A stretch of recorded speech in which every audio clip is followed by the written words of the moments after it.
Okay, y'all, good morning, Tuesday morning, and yeah, we're getting started. I got Zach just pulled off, and we got a pretty good bit on the list today. I'm gonna go do the ones I always do on Monday. We basically just moved yesterday's to today. That's basically what we did. So yeah, so on the Bobcat, well, I fooled with it until about 10 o'clock last night, getting everything off of the out of the way where I can get to the freaking alternator. The alternator belt is real loose. I mean, it's like really loose. So this is what happened. So let me explain to y'all what happened, what I think happened, and I might be wrong, but this is how I learned. So about, I don't know, about $5,000 ago, the Bobcat light, battery light started coming on, right? It wouldn't come on all the time, but it would flash and you know, and then stay on, and then it'd go off and stay on. And I'm like, man, and it's starting strong, you know, so I'm like, man, you know, I just kept running it, right? Not really thinking nothing about it, thinking maybe it's a connection on the battery or what, right? Thinking maybe it'd go away, maybe it's just a bad connection. So I checked all the connections and everything, and that wasn't it. And I'm like, damn, man, I wonder what it could be, or if it's anything. I put my meter on the battery, you know, 12 volts. So, but I had a feeling all along that it could be the alternator, because the alternator is the same alternator that was in there when it caught on fire. And a lot of the stuff around the alternator got hot, and some of the wiring harnesses not melted all the way through, but some of it did, you know. Yeah. So I just kept, you know, I wasn't gonna put it in the shop, and you know, and I wasn't using it enough to justify a whole lot, and it was running just fine. And it's an older machine, so I'm thinking, you know, man, there ain't no telling what it could be, right? So yesterday, when I was using it, I started seeing, well, the last 3 days or so, I started seeing that when I started it, that it was not starting as strong. You know, it wasn't as strong. It was a little bit weaker. And so yesterday, when I was working over there at the bamboo site, I was scared to turn it off. Okay, and I knew that. I said, "Oh, it's getting worse. I'm going to have to address this, right?" So I kept working because it was running, and you know, I guess it'll run without the alternator running. My truck won't run without the alternator running, but that's an older machine, so it doesn't have a whole lot of, you know, stuff. So I was pushing up against that tree that y'all saw at the very end of the video, and or the end of the video of me in the field there, and I was pushing so hard I had to buck it up, and I was pushing on that tree, and it stalled. So I pushed a little bit too hard, and it stalled on me, and it wouldn't start back. So and I just put a battery in it. I mean, y'all remember I did a video putting a battery in it, man. So I know that the battery should be good. So I knew that the battery was dead. So what that told me was the alternator ain't been charging at all, and it's just been cranking up. And the minimum time that I've used it is really, in a brand new battery, it's probably lasted about as long as it should without it ever getting a charge. It might not have ever got a charge, I don't know. The battery light just started coming on though about, like I said, probably about $6,000 or $7,000 ago. I don't know, something like that. I've gotten quite a few checks. So I was looking at it, and I'll try to edit this down because my brain is kind of all over the place since early. So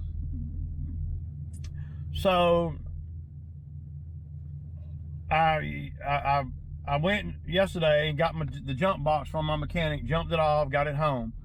I left it running the whole time it was on the trailer. I took it to the car wash to wash off. I raised up the cab and you know, sprayed all in there and washed it, and it was running the whole time. Running great, right? So I brought it home. I put it in the shop. I turned it off, and it wouldn't start back, of course, because the battery's not being charged. I put a meter on it while it was running, and it was saying, you know, like 11.9 or something, 12.4, something like that. I can't remember. It wasn't charging. It needs to be 13 or above. So, and I kind of knew that. So then I got to looking around at the belt. The belt was flimsy as hell, man. I mean, I could just about take the belt off with my freaking hand. So that's where I'm at now. And everything is so dirty in there, man. I mean, if you ever work on a Bobcat, it's just, I mean, any skid steer, I guess. I spent $15 at the car wash, you know, and I sprayed all over inside there, and there was still, you know, when I reached my hand up in there, grease all over my arms and everything. So, you know, it is what it is. It's not a catastrophic thing, and remember, I'm banking my money. So, and I'm looking at trucks. I have seen a few trucks that I might be interested in. My mechanic doesn't seem to think that it's worthy, that the truck that I got, the 250 that I got over there at their shop, is worthy of putting an engine in. He said he might be able to fix it, you know, and get it up and going, he said, but man, it's just ragged out. Everything about the truck is ragged out. I mean, I ain't gonna lie, y'all. That truck, I probably made $500,000 with that truck. I mean, for real, real. But anyway, that's kind of where I'm at with the Bobcat, and I'll fix it, and I may do if it needs an alternator. I think that, and my mechanic buddy was over here last night, and he seemed to think that, man, he said, that belt, number one, the belt is on there upside down. Yeah. So it's not sitting in the groove like it's supposed to. It's probably not even the right belt, man, right? You know, I don't, you know, it's got, yeah. And it's really thin belt too. It's nothing major, you know. I'm like, damn, man, I could tie a shoestring around this thing and to be better than that. So I was reaching in there last night to undo the, you know, the bracket on the alternator tensioner, right? Well, so I'm just gonna push the alternator, tighten that belt up and see what happens. I think that's what it is. I think that's all it is at the end of the day. But the belt had went through, there was a stick in there. It was that big around.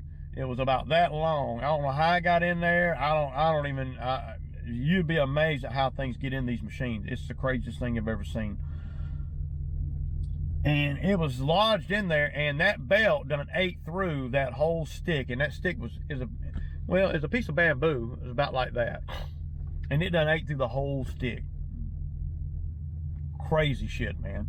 So my thinking is, and I'm not a rocket scientist or nothing, my thinking is, during the process of it doing that, well, number one, it heated the belt up, and the belt's rubber, so the belt might stretch some.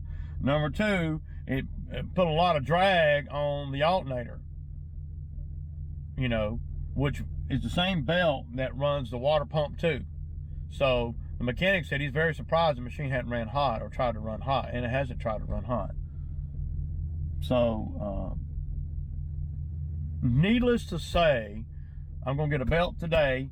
I'm gonna get back home after I get done, and I'm gonna get that bracket loosened up. Everything's so hard to reach too, man. All right, y'all, so I got the belt. This looks like the same belt that's on it. So the belt was like 25 bucks. So I had to have one though, because I'm not trying to, that belt on there is loose, and I don't know how loose it is until I get it off. I didn't want to take it off until I actually, it probably run without the belt though. But it run hot because the water pumps up to it too. So I believe I could get that on there, and we'll be able to check out the alternator to make sure. Might need an alternator, but I was going to have a belt either way.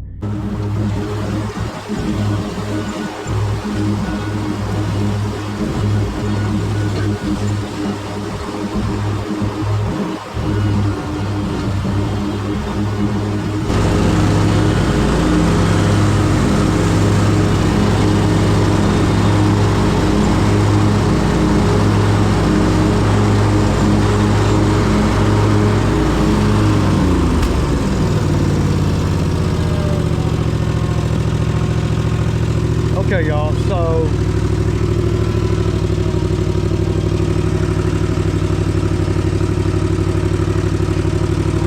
I'd like to have one of them.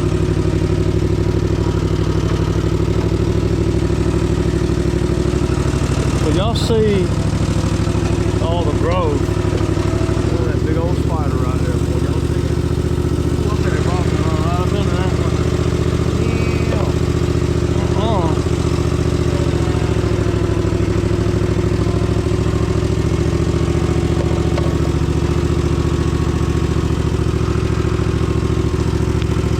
So y'all see the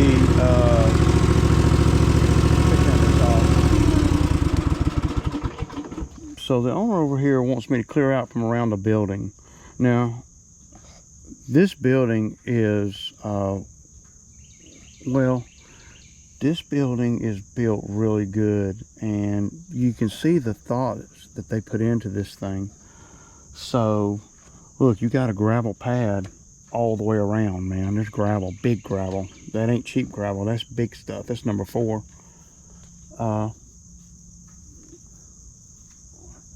You got big power here, but he wants to go around and getting everything off the building. Now there's 2 ways you can do this. I would want to bring the Bobcat over here and pull everything out, just reach in there with the grapple and just pull it up. And y'all can see all the way around. So we're gonna ride around here to the other side and kind of show y'all.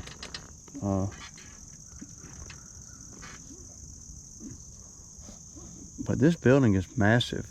It doesn't have gutters on it. Mine does. But gutters for this building will probably only cost, you know, $1,500. It's pretty freaking nice, man. And you see, I don't know why, maybe somebody can explain to me. You see how the metal is vertical like that? See, on my building, the metal runs this way. It costs more to do it this way. Now, I don't really understand why. I'm sure there's a very logical reason. I haven't dug that deep into it. But when the metal is running vertical like that, it costs more money. I like to know what things cost, and I know that. Maybe it's stronger, maybe it's the way it's cut or something. I don't know. But that's pretty good bit of work there. Now that big tank right there in the middle, that's nothing. That's just just trash probably at this point. Now, could you spray all this? You probably could. I don't know. You need to pull these saplings out. See, that's gonna mess up. Them things gonna get huge, man. Them sweet gums, they're gonna get big if you don't do something. Now I could come in here with my bicycle handle brush cutter and we could just cut everything off, but then you're gonna be, the sweet gums coming right back. It's just according to how deep he wants to go, right? It don't look like anything's bigger around than, I don't know, my wrist. Everything's pretty small, but in another year, them things will be twice as big. They'll be touching this. They'll be touching the ceiling. It's got a big door in the back here too. We're gonna ride on around the building, and yeah, and then we're gonna. So what do y'all think I should charge? And I need to know the scope. So let's ride on around. I'm gonna try to dodge this spider web right here.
y'all can see, but I think I mentioned to you guys when I first took on this property that this is a lot of work that I could probably do with the Bobcat.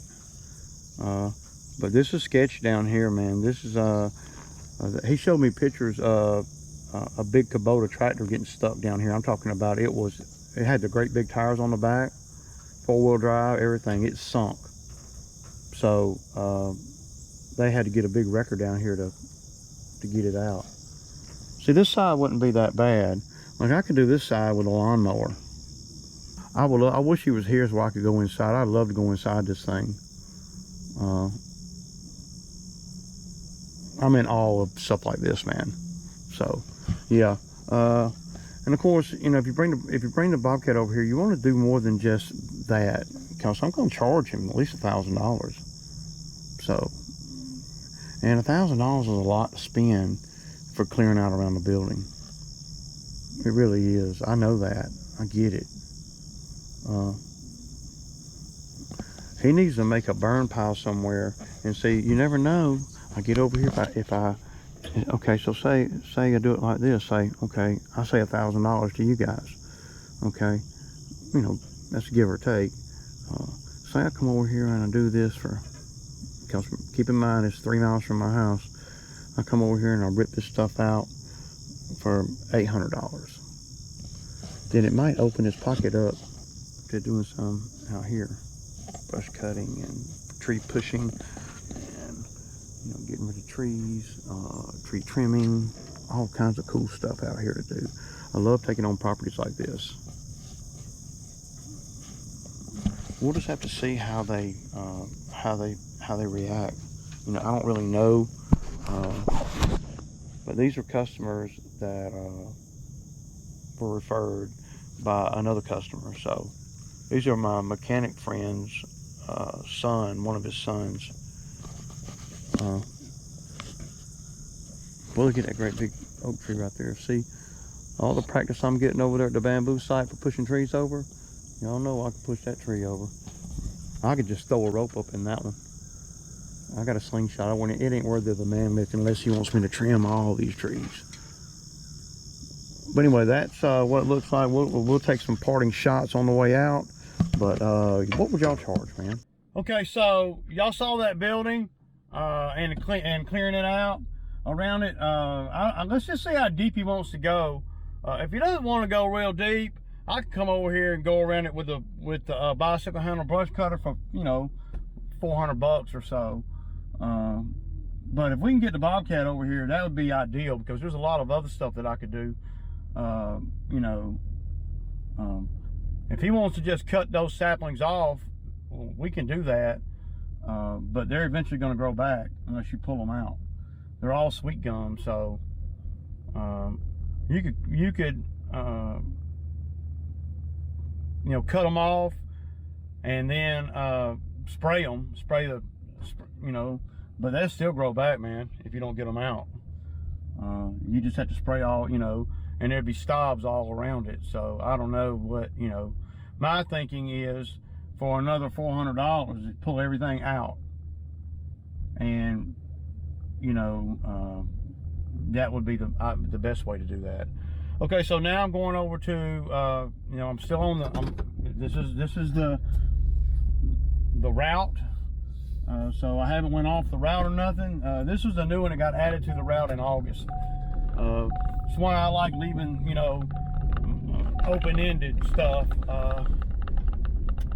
You know. So now I'm gonna go over here to one that I skipped last time. It's the first season I've done that property, and it didn't need it at all. And I'm probably not gonna do it again today. I don't think it probably needs it. And it's so close to my house that I could reach out and do it. There's some other ones that I know we need to do. People that have already paid me or that kind of thing. So there's some nice houses back in here, dude. This is where Ray Ray would want to live, y'all. But yeah, so apparently Paul, y'all know Paul, apparently he said that he got blocked or got ran off of YouTube or something. He had to create another username.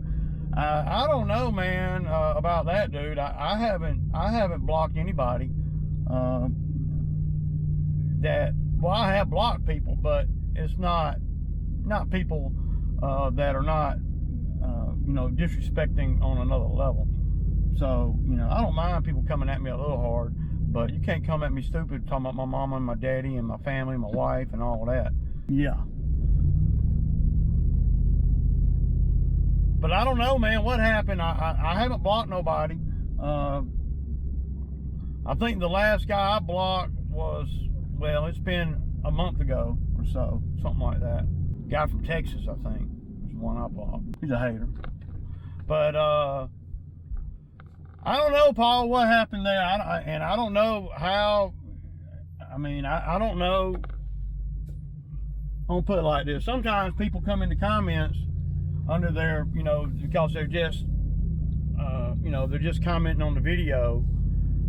And then when they come into comments and under their, default account, right?